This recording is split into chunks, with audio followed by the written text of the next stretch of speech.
बाजारात सध्या सर्वच भाज्यांचे दर वाढल्याचं चित्र आहे. त्यामुळे सर्वसामान्यांचं बजेट कोलमडलंय.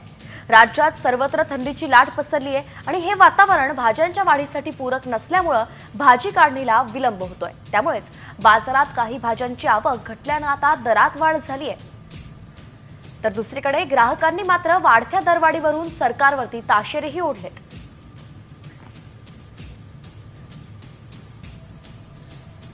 तुम्ही लाडक्या बहिणीला पैसे दिले आणि इकडे बजेट सगळं भाव वाढून दिले, त्याचा उपयोग आहे काही? सगळ्या गोष्टी हे करून टाकल्या, म्हणजे इकडनं द्यायचं आणि इकडे हे करायचं. बरोबर आहे ना? तेच चालू आहे ना. ज्या गरजेच्या वस्तू आहेत त्या आता लोकांना घेणं भाग आहे. त्यामुळे लोक कसंही करून ते ऍडजस्ट करतात. सरकारकडनं अपेक्षा होती की हे सगळे दर इलेक्शन झाल्यानंतर कमी होतील, पण अजून पण काही सरकारचाच ठाव ठिकाणा नाहीये. तर सर्वसामान्य माणूस काय करेल? गृहिणी आम्हाला येऊन बडबड करतात की नाही का आम्ही नक्की खायचं काय. आता याचं उत्तर नेमकं सरकारने नियोजन करून व्यवस्थित कोल्ड स्टोअर ठेवून व्यवस्थित भावावर नियंत्रण करणं हे सरकारचं एक काम आहे.